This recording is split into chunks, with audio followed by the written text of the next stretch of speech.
स्वागत है आपका हमारे विशेष कार्यक्रम आपके सितारे में और मैं हूं आपके साथ गायत्री शर्मा। क्या कहते हैं आपके सितारे, कैसी है उनकी चाल और क्या पड़ता है प्रभाव उनका आपकी कुंडली पर? कैसा होगा आपका आज का दिन और आज के दिन क्या करें खास? शुभ फलों की प्राप्ति के लिए क्या हो महा उपाय? आज आचार्य जी होली के पावन पर्व पर बताएंगे अपने घर और प्रतिष्ठान की सारी नेगेटिव ऊर्जा को कैसे दूर किया जा सकता है। इसको लेकर कुछ उपाय आपको बताएंगे, तो फिर देर किस बात की, आइए शुरू करते हैं आज का आपके सितारे। क्या होली के पावन पर्व पर आप चाहते हैं लक्ष्मी की कृपा? तो जानिए पंडित वैभव नाथ शर्मा से नकारात्मक शक्तियों से मुक्ति के उपाय। आपके सितारे में आप अपने मन की हर एक जिज्ञासा को जान सकते हैं, दुविधा को शांत कर सकते हैं और अपने सवाल पूछ सकते हैं। स्टूडियो में साथ देने के लिए मौजूद हैं विश्वविख्यात ज्योतिषाचार्य और वास्तु शास्त्री पंडित वैभव नाथ शर्मा। आचार्य जी, बहुत बहुत स्वागत है आपका। जी नमस्कार। तो अगर आप अपनी कुंडली के ग्रह और नक्षत्र से परेशान हैं या कार्य, व्यापार, परिवार की चिंता कर रही है आपको परेशान, तो आप भी हमें फोन कर सकते हैं। हमारे फोन नंबर्स लगातार आपकी टीवी स्क्रीन पर फ्लैश किए जा रहे हैं और अगर चाहें तो आप हमें हमारे टोल फ्री नंबर पर भी कॉल कर सकते हैं। आप हमसे सीधी बात कर सकते हैं। हमारा टोल फ्री नंबर है 1800-1026-303। आप इस नंबर पर मुफ्त में कॉल करें। इसके अलावा आप हमें हमारे लैंडलाइन नंबर्स 0120-4646-332 और 0120-4646-327 पर भी कॉल करके हमसे सीधी बात कर सकते हैं। तो चलिए कार्यक्रम की शुरुआत करते हैं आज के पंचांग से। जी आज का पंचांग इस प्रकार है। विक्रम संवत 2069 फागुन मास चल रहा है। फागुन मास के शुक्ल पक्ष की आज चतुर्दशी तिथि है। मंगलवार का दिन है। नक्षत्र है पूर्वा फाल्गुनी। योग है गंड, करण है वाणिज्य। और आज जो व्रत और त्योहार लोग मना रहे हैं, होलिका दहन की आज तिथि और आज होलिका दहन का मुहूर्त भी मैं आपको बता देना आवश्यक समझता हूं। रात्रि में 11:44 से लेकर के 12:32 के अंदर अंदर आप होलिका दहन कर सकते हैं। 11:44 से पहले आप इसलिए नहीं कर सकते क्योंकि भद्रा लगी हुई है, तो भद्रा के बाद जो भद्रा का मुख है, अगर आप उसको बचा करके होलिका दहन करते हैं यानी 11:44 से 12:32 के बीच में करते हैं तो आपके लिए ये पर्व जो है बहुत ही शुभ रहेगा। चलिए, ये तो बात रही पंचांग की और आइए अब डाल लेते हैं एक नजर 12 राशियों के राशिफल पर। सबसे पहले बात मेष राशि की। मेष राशि वाले जातक लोगों के लिए आज किसी भी व्यक्ति पर आपको बहुत आसानी से विश्वास नहीं करना चाहिए। हो सकता है कोई व्यक्ति आपको आपके विश्वास को तोड़ दे, तो आज जो है आपके मन को बहुत ठेस पहुंच सकती है। और आज आपको ये भी करना है कि आपको अपने मन की बात, मन के भाव कहने का एक बहुत अच्छा अवसर मिलेगा जो आपका बहुत करीबी व्यक्ति है। आप अपनी बात कहना तो सही चाहते हैं लेकिन आप अभी तक उनसे कह नहीं पा रहे थे, तो आज आपको यह अवसर मिलेगा। आज आपको अपनी बात कहने के साथ साथ दूसरों की बात सुनने का भी एक अवसर मिलेगा। दूसरों की बात को सुनने की भी आप जरा अपने अंदर क्षमता रखिए। ओम मायिने नमः मंत्र का 108 बार जाप कर लेना आपको बहुत अच्छा लाभ दे सकता है। आज किसी भी परिस्थिति में किसी भी व्यक्ति पर आप क्रोध मत करिए। चलिए अब जान लेते हैं कैसा रहेगा आज का दिन वृष राशि वालों के लिए। वृषभ राशि वाले जातक लोगों के लिए आज की तिथि में कोई बड़ा सरप्राइज आ सकता है। सबके साथ मिलकर ही चलना चाहिए। आज अपने खान पान पर अधिक ध्यान रखना चाहिए। आपको जो हो गया उसे भूल जाइए और अपने आने वाले कल पर, आने वाले भविष्य पर आप ध्यान देंगे तो आपके लिए सर्वोत्तम होगा। ओम भक्ति प्रियाय नमः मंत्र का 108 बार जाप कर लेना आपके हित में रहेगा। किसी की निंदा नहीं करनी चाहिए। और चलिए अब जान लेते हैं क्या कहते हैं मिथुन राशि वालों के लिए आज के सितारे। मिथुन राशि वाले जातक लोगों को आज आवश्यकता है कि अपना सारा काम जो है वो आप प्लान बना करके करें, जिससे आपके कामों को करने में आपके लिए बहुत आसानी हो जाए। आज किसी भी करीबी व्यक्ति के साथ कठोर व्यवहार करने से आपको बचना है। आपको बहुत सारी जिम्मेदारियां एक ही समय में आज निभानी पड़ सकती है, तो बहुत सारी भूमिका में आज आप स्वयं को देख सकते हैं।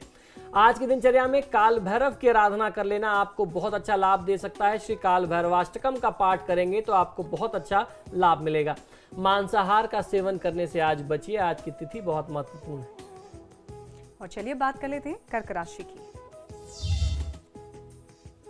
कर्क राशि वाले जातक लोगों के लिए अपने खर्चों को कंट्रोल करना वो आपके लिए बहुत ज़्यादा आवश्यक है, वरना आपको आने वाले समय में धन की बहुत ज़्यादा दिक्कत हो जाएगी। आप अपनी लापरवाही की वजह से सफलता के अवसर को अपनी ज़िंदगी में आने से बार बार रोक रहे हैं, तो आप लापरवाही मत करिए। जीवन में कुछ ऐसे अवसर आते हैं जिसे व्यक्ति को चूकना नहीं चाहिए। यदि आप लापरवाह होंगे तो ऐसे अवसर से आप चूक जाएंगे। ऐसा करने से आप खुद को रोकिए जिससे आप ज़्यादा से ज़्यादा लाभ ले सकें। आज की तिथि में देवी कवच का पाठ कर लेना आपको बहुत अच्छा लाभ देगा, और ध्यान ये भी रखिए कि आज के दिन आप काले वस्त्र का प्रयोग न करें। और चलिए बात कर लेते हैं सिंह राशि की। क्या करें सिंह राशि वाले और क्या करने से बचें?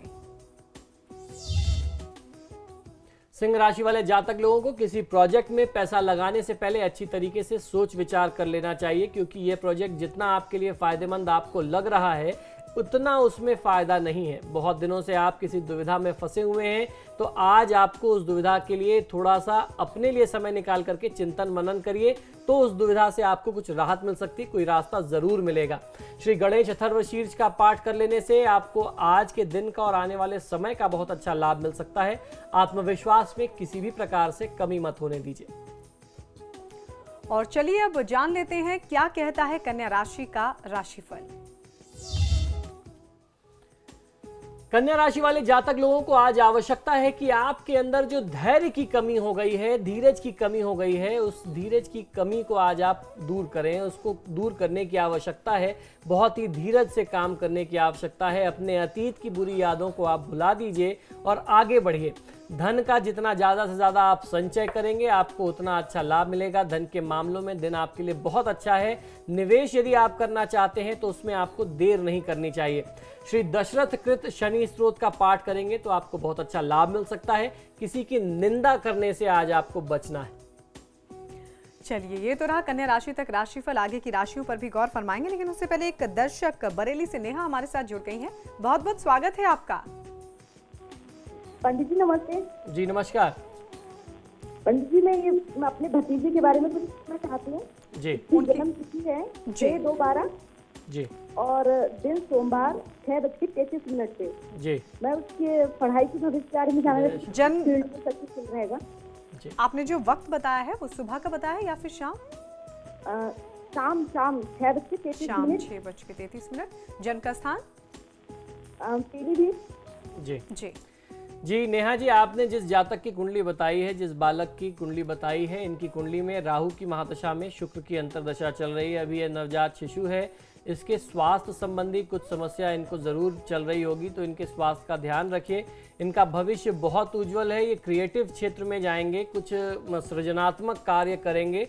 कुछ अगर इनको आप इंटीरियर से जुड़ा हुआ या कोई भी एक ऐसी पढ़ाई, क्योंकि अभी इनका भविष्य बहुत समय है उसमें, तो आने वाले समय में जो भी कोई ऐसी विद्या हो, कोई ऐसा क्षेत्र हो जिसमें ये सौंदर्य में वृद्धि कर सके, वह सौंदर्य प्रसाधन हो सकता है, क्रिएटिव डिजाइनिंग की फील्ड हो सकती है। नाना प्रकार के ऐसे और भी क्षेत्र खुलने वाले हैं आने वाले भविष्य में, तो उसमें इनको लाभ मिलेगा।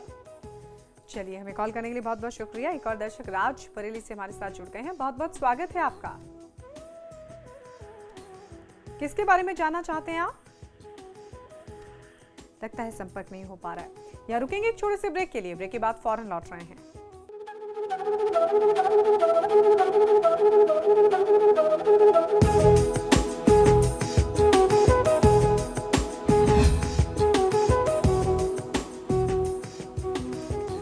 ब्रेक के बाद स्वागत है आपका। तो ब्रेक पे जाने से पहले हमने जाना कन्या राशि तक राशिफल, और आइए अब बात कर लेते हैं तुला राशि की। तुला राशि वाले जातक लोगों को आज आवश्यकता है कि आप अपने कार्य को संगठित करके ही करें। ऐसे अगर आप करते हैं तो आपको बहुत अच्छा लाभ मिल सकता है। आज आपसे कोई व्यक्ति जो है वो मदद मांगने आ सकता है, आपको उनकी सहायता अवश्य करनी चाहिए। और आज आपको किसी के लिए प्रेम का एहसास भी मन में आ सकता है। श्री वाल्मीकि जी द्वारा रचित श्री गणेश जी का स्तवन यदि आप पाठ करते हैं तो निश्चित ही आपको लाभ मिलेगा। किसी के वाद विवाद में आज आप स्वयं को न उलझाएं। कैसा गुजरेगा वृश्चिक राशि वालों का आज का दिन, आइए जान लेते हैं। वृश्चिक राशि वाले जातक लोगों के लिए आज आपके ज्ञान से हर व्यक्ति प्रभावित होगा, और आप जितना अपने ज्ञान और जानकारी के लिए जो आइडियाज़ हैं आपके पास, जो आपकी जानकारी है, जो ज्ञान है अपने विषय से जुड़ा हुआ, जितना आप उसको और बढ़ाएंगे और अपने को अपडेट करेंगे और अपने साथ के लोगों से बांटेंगे तो उसमें आपको लाभ मिलेगा और आपके साथ के लोग भी प्रसन्न रहेंगे। आज आप आत्मविश्वास से परिपूर्ण रहेंगे, किसी पर क्रोध करने से आज आपको बचना है। श्री चंडी कवच का यदि आप पाठ करते हैं तो बहुत अच्छा लाभ मिलेगा। आज ग्रहों के लक्षण ऐसे दिखाई देते हैं कि आपके साथ आपके भाई या मित्रवत किसी भाई संबंध समान किसी व्यक्ति से कहीं कुछ वाद विवाद, कुछ झगड़ा हो जाए तो इस झगड़े को बचाइए अपनी सूझबूझ से। और अब अगली राशि यानी धनु राशि। धनु राशि वाले जातक लोगों के लिए आज आपको कोई बहुत अच्छी जॉब ऑफर मिल सकती है, लेकिन इससे आप कंफ्यूज भी हो सकते हैं। आप कंफ्यूज इसलिए होंगे कि आपको ये एक्सेप्ट करना है, स्वीकार करना है या नहीं। ऐसे समय में आपको अपने दिल की नहीं दिमाग की सोचनी चाहिए। आप अपने भविष्य को आप प्लान करके चलेंगे तो आपको लाभ मिलेगा। जीवन में हार और जीत तो लगी रहती है। आने वाले कुछ समय में बहुत सुखद समाचार आपको मिल सकते हैं। श्री कृष्ण सहस्त्रनाम स्तोत्र का पाठ कर लेना आज की रात, आज के दिन में आपको बहुत अच्छा लाभ दे सकता है। जब आप वाहन का प्रयोग करें तो वाहन की गति को आज नियंत्रित रखिए, तेज गति में वाहन न चलाएं। क्या करें मकर राशि वाले और क्या करने से बचें, आइए जान लेते हैं। मकर राशि वाले जातक लोगों को आज आत्मसंयम बना करके रखना है, वरना बनता हुआ काम भी बिगड़ सकता है। अपने मन को आज नियंत्रित रखिए, क्योंकि आज ऐसी परिस्थिति आ सकती है जहां आपको काफी क्रोध आएगा, काफी गुस्सा आएगा। और आज की तिथि में श्री गोपाल सहस्त्रनाम स्तोत्र का पाठ करेंगे तो बहुत अच्छा लाभ मिल सकता है। बड़े बुजुर्गों के दिल को ठेस ना पहुंचाएं, उनका दिल ना दुखाएं। और कैसा गुजरने वाला है आज का दिन कुंभ राशि वालों के लिए, आइए जान लेते हैं। कुंभ राशि वाले जातक लोगों के लिए आज जितना हो सके उतना अपने आसपास के लोगों से सीखने का प्रयास करना चाहिए। किसी भी प्रकार के लड़ाई झगड़े में पड़ करके अपने समय को आप नष्ट न करें। आज आपको कोई नए जॉब का ऑफर मिल सकता है। ये जॉब ऑफर आपके लिए बहुत फायदेमंद रहेगा। आज आपके लिए भी सर्वोत्तम यही है कि आप भगवान श्री कृष्ण सहस्त्रनाम स्तोत्र का पाठ करें या भगवान श्री कृष्ण से संबंधित जो अन्य मंत्र हैं उनमें से किसी का भी आप जाप और पाठ कर सकते हैं। आज आपको ध्यान ये रखना है कि आज की तिथि बहुत महत्वपूर्ण है। अपनी वाणी पर नियंत्रण रखिए, किसी से संबंध खराब करने की आवश्यकता नहीं है। अब आखिरी राशि यानी मीन राशि। मीन राशि वाले जातक लोगों के लिए कोई नया काम करने के लिए आज का दिन बहुत अच्छा है। नया पार्टनर आज आपको मिल सकता है। ऐसी स्थिति में आपको घबराना नहीं चाहिए। नियम व शर्तें तय कर लें, सारे एग्रीमेंट बना करके, सारी सहमति करके ही कोई नए पार्टनर के साथ कोई नया काम शुरू करेंगे तो आज आपको बहुत अच्छा लाभ मिलेगा। और आज आप पहले से बहुत ज़्यादा उत्साहित होंगे अपनी सफलता पे। आज आप अपनी कार्य क्षमता को और अधिक बढ़ा भी सकते हैं, ऐसे भी संयोग दिख रहे हैं। श्री संतान गोपाल स्तोत्र का पाठ करेंगे तो भगवान श्री कृष्ण और मां राधा की कृपा आपके साथ निरंतर बनी रहेगी। पार्टनर से वाद विवाद या झगड़ा जो पुराने समय से चल रहा था उसको आज नहीं बढ़ाना चाहिए। तो चलिए, ये तो रहा 12 राशियों का राशिफल और आइए अब एक नजर डाल लेते हैं आज के महा उपाय पर। जी, आज का महा उपाय भी बहुत ही आवश्यक है। जिस तरीके से मैंने आपको कल बताया कि होलिका दहन की रात में लोग बहुत सारे तंत्र मंत्र करते हैं, कुछ अपने उत्थान के लिए करते हैं, अपने विकास के लिए करते हैं और कुछ सिर्फ इसीलिए करते हैं कि उन्हें आपसे ईर्ष्या है और आपकी जो वृद्धि और तरक्की है वो उनसे देखी नहीं जा रही। तो कल मैंने आपको कुछ ऐसे प्रयोग बताए थे कि होलिका दहन की रात में यानी आज आप कुछ ऐसे प्रयोग कर सकते हैं जिससे आप स्वयं को और अपने परिवार को सुरक्षित कर सकें, अपने व्यापार को विकास के मार्ग पर, प्रगति पथ पर आगे बढ़ाएं। आज फिर मैं आपको बता रहा हूं कि होली के पावन पर्व पे आप अपने घर और प्रतिष्ठान की नकारात्मक ऊर्जा को यानी निगेटिव एनर्जी को कैसे दूर कर सकते हैं। और जब निगेटिव एनर्जी, नकारात्मक ऊर्जा दूर होगी तो मां लक्ष्मी का स्वागत आप कर सकते हैं। ये बात फिर एक बार मैं दोहराना आवश्यक समझता हूं कि होलिका दहन की जो तिथि होती है यानी आज की जो रात है वो उतनी ही महत्वपूर्ण होती है लक्ष्मी प्राप्ति के लिए जिस तरीके से दिवाली, दशहरा और धनतेरस की रात होती है। जो उपाय आपको करना है आज की तिथि में वो मैं आपको बताता हूं। आपको करना यह है कि होलिका दहन के दिन यानी आज के दिन में आपको ये उपाय करना है। अपने घर और अपने व्यावसायिक प्रतिष्ठान में सूर्य डूबने से पहले धूप और दीप आप कर लीजिए। घर व प्रतिष्ठान की सारी लाइटें आप जला दें। उत्तर पूर्व में यानी ईशान कोण में आपको एक देसी घी का दीपक जलाना है और दक्षिण पश्चिम में एक सरसों के तेल का दीपक जलाना है, ये बहुत आवश्यक है। साथ ही आप अपने घर के पूजा स्थान में या प्रतिष्ठान के मंदिर में बैठ करके मां लक्ष्मी के समक्ष 11 बार मां लक्ष्मी के किसी भी मंत्र को मानसिक रूप से आप उसका जाप कर सकते हैं और उसके बाद घर और प्रतिष्ठान से कोई भी एक कील लेकर के आइए। जिस स्थान पे आपके क्षेत्र में होलिका जलनी है वहां पे जमीन में इस कील को गाड़ दीजिए। जब होलिका जल जाए तो आपने जो ये मिट्टी में कील दबाई हुई थी उस कील को आप निकाल करके ले आए अगले दिन यानी होली वाले दिन, और अपने प्रवेश द्वार पर, घर के प्रवेश द्वार पर या अपने प्रतिष्ठान के प्रवेश द्वार पर आप इसको मिट्टी में ही दोबारा गाड़ दीजिए। इस उपाय को करने से आपके प्रतिष्ठान में, आपके घर में, आपके भवन में किसी भी प्रकार की नकारात्मक शक्ति का प्रवेश नहीं होगा। आप आर्थिक संकट में कभी भी नहीं आएंगे, ये आपकी सुरक्षा की गारंटी होगी। अब मैं आपको बताता हूं दूसरा उपाय। यदि आप अपना कोई विशेष कार्य सिद्ध करना चाहते हो अथवा कोई व्यक्ति गंभीर रूप से रोगग्रस्त हो तो होलिका दहन की रात्रि में किसी काले कपड़े में काली हल्दी तथा सूखे हुए नारियल में बूरा भर करके पोटली बना करके पीपल के वृक्ष के नीचे गड्ढा खोद करके वहां पर आप इसे दबा दें। फिर पीपल के वृक्ष को आटे से निर्मित सरसों के तेल का एक वहां पे दीपक लगा देना चाहिए। दीपक जो है वो आटे से बना होगा, उसमें सरसों का तेल डाल करके आपको दीपक जलाना है। धूप, अगरबत्ती तथा मीठा जल, जिस तरीके से मैं हमेशा बताता हूं कि एक स्टील के लोटे में आधा दूध आधा पानी मिला करके ये मीठा जल आपको अर्पित करना है, उसमें कुछ शहद डाल देना है तो और अच्छा आपको लाभ मिलेगा। इसके बाद 8 गोमती चक्र लेकर के पीपल के पास आप वहीं रख करके छोड़ दें और बिना पीछे मुड़ के देखे हुए आप अपने घर वापस आ जाएं।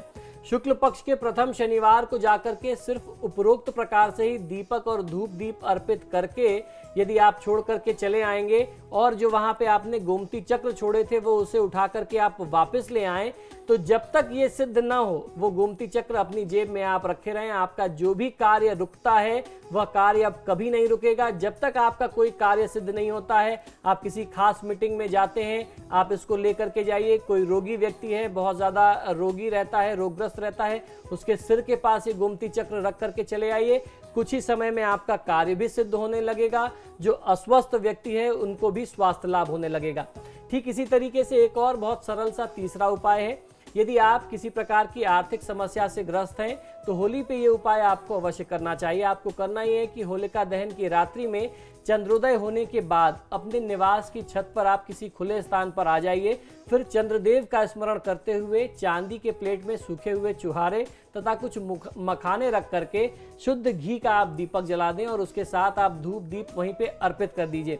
अब दूध का अर्घ आपको प्रदान करना है चंद्रदेव को। अर्घ के बाद कोई सफेद प्रसाद तथा सफेद प्रसाद में आप मिष्ठान का प्रयोग कर सकते हैं तथा केसर मिली हुई आपको साबूदाने की दूध से खीर बना करके वो भोग अर्पित करना है। चंद्रदेव से अपने आर्थिक संकट को दूर करने के लिए और समृद्धि देने के लिए आप निवेदन करें। बाद में ये प्रसाद और मखाने जो हैं वो बच्चों में बांट दें और अपने परिवार के सभी सदस्यों के साथ मिलकर आप इसको ग्रहण करें।